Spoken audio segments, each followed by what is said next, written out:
Com certeza o pastor Silas Malafaia, Marco Feliciano e a base que se diz evangélica, que apoia o presidente Bolsonaro, está preocupada. Porque a pesquisa Datafolha feita recentemente mostra que a maioria dos evangélicos apoiam o presidente Lula ao invés de apoiar o presidente Bolsonaro. Inclusive eles consideram o ex-presidente Lula o melhor presidente da história desse país. O Malafaia logo fará um vídeo, se já não fez, falando: povo abençoado do meu Brasil, querem desvirtuar o povo evangélico, querem fazer isso, querem fazer aquilo. Lembrando inclusive que ele utiliza a sua influência como liderança religiosa para poder tentar de alguma maneira manipular a opinião dos seus seguidores. Vamos falar um pouco mais sobre isso aqui, porque recentemente eu mostrei inclusive a hipocrisia desse pastor que está me processando de manipular ali ou omitir parte do que diz o artigo 5º, inciso 8º da Constituição, já que ele disse que estavam violando o templo religioso,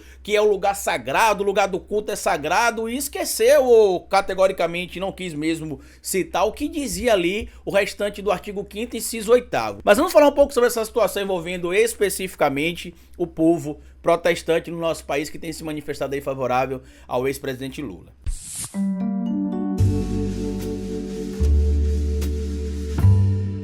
Pois bem, meus amigos, em 2018, quando o presidente Jair Messias Bolsonaro começou a ganhar força ainda na corrida eleitoral, eu tenho um querido amigo aqui de Aracaju que falava pra mim o seguinte: poxa, Carlito, eu tô muito chateado. Eu perguntava pra ele: por que você tá chateado? E ele dizia: cara, as pessoas já olhavam pra gente que é crente como se a gente fosse normal, porque durante muito tempo olharam as figuras crentes aí, figuras evangélicas protestantes, como se fossem figuras radicalizadas, cegas pelo que dizem os pastores, e quando eles passaram a enxergar a gente como pessoas normais, entender que na verdade ser cristão protestante não tem nada a ver com aqueles espetáculos que se via nas televisões, por exemplo. Vem o Bolsonaro aí, as pessoas agora imaginam que todo cristão protestante pensa como o presidente Bolsonaro, que todo cristão protestante é daquele jeito. Eu até brinquei com ele na época, eu falei: ó, fulano, a gente tem que lembrar de uma coisa, que você é crente, eu sou crente, mas a gente não é burro. Então quem quiser acreditar nisso, que acredite. Quem quiser seguir também um mito, que siga o mito. Porque poucas pessoas sabem, né, mas quem segue meu canal há muito tempo, eu sou cristão protestante, só que quando eu tô aqui gravando os meus vídeos, meus conteúdos são técnicos. Eu não tô aqui pra falar sobre a minha fé,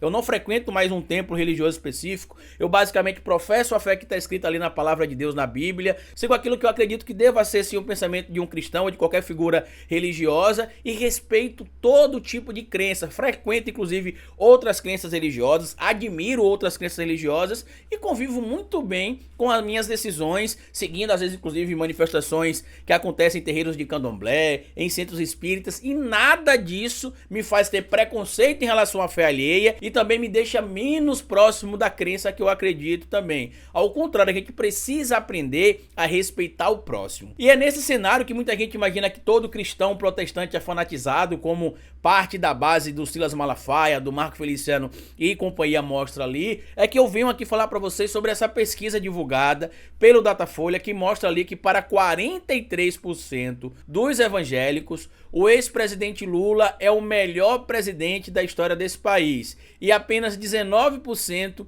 concordam que o presidente Bolsonaro é o melhor presidente da história desse país. É claro que aqui envolve parte da base que o presidente Bolsonaro conseguiu converter com a ajuda de pastores, de bispos e de outras lideranças religiosas. O termo que está aqui, evangélico, normalmente eu não utilizo como professor de história, porque evangélico é todo aquele que conhece o evangelho e crente é todo aquele que crê. Então eu costumo utilizar o termo protestante. Casualmente eu falo sobre crente também, para que as pessoas entendam que existem pessoas que são crentes, evangélicas ou protestantes, para poder fazer a relação ali, mas eu prefiro utilizar o termo protestantes. Não que esteja errado utilizar ali o termo evangélico, o termo crente, mas eu prefiro, como cientista político e como historiador, usar os termos que fiquem mais fáceis para se compreender a diferença de um e do outro. Todo mundo que conhece o evangelho, por exemplo, pode ser considerado evangelizado ou evangélico, dependendo da proximidade que você tenha com a sua crença aí. Outro ponto importante dessa pesquisa que envolve protestantes no nosso país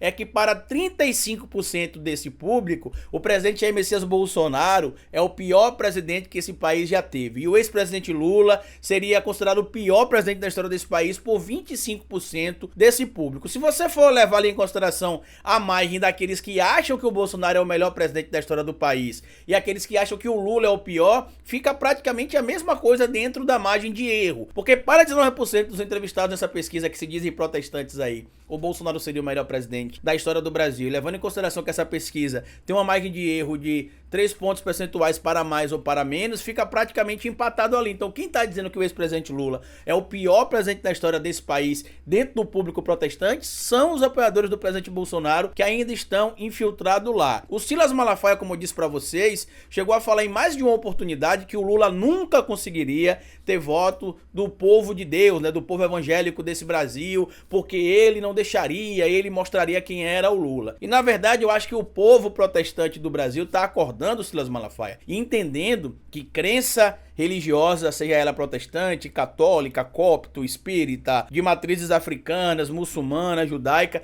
essas são decisões de crença individual. As decisões tomadas no cenário político nada tem a ver diretamente com essas situações que envolvem aí a manipulação por parte de algumas lideranças políticas. O meu avô era pastor protestante, o meu cunhado é pastor, minha irmã é pastora. Eu lembro que meu avô, que foi vereador por alguns mandatos aqui na cidade interior, quando ele se afastou da política, ele falou o seguinte, que política e religião são coisas que não devem se misturar. E ele começou a perceber isso tardiamente, mas assim que ele percebeu a situação toda tóxica, como ele comentava, dentro do cenário político, com figuras religiosas, ele decidiu se afastar. E não é que ele não estaria participando do cenário político, mas ele não utilizaria mais o cargo dele de pastor para poder tentar, de alguma maneira, obter recursos políticos para poder ingressar na carreira pública. Eu acredito, claro, que todo tipo de grupo social mereça ter um representante, homens, mulheres, LGBTQIA+, professores, protestantes, empresários, eu entendo tudo isso, católicos, espíritas, umbandistas, pessoas que fazem parte de crenças de matrizes africanas,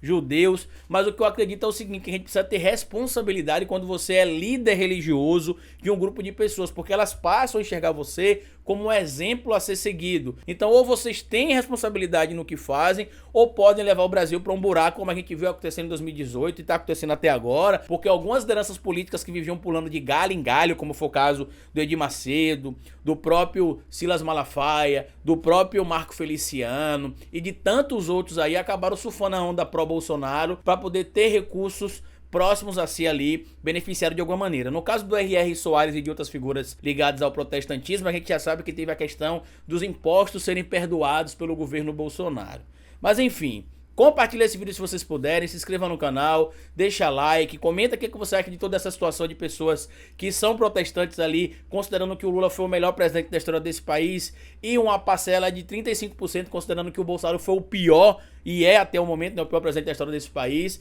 E marque os amigos protestantes aí para que eles entendam que uma coisa é uma coisa e outra coisa é outra coisa. Não é porque o Bolsonaro diz ser ligado às igrejas protestantes que o voto em 2022 precisa ser dado para ele. No mais, como eu sempre digo para vocês aqui no final de cada vídeo, cabeça vazia e oficina para Bolsonaro.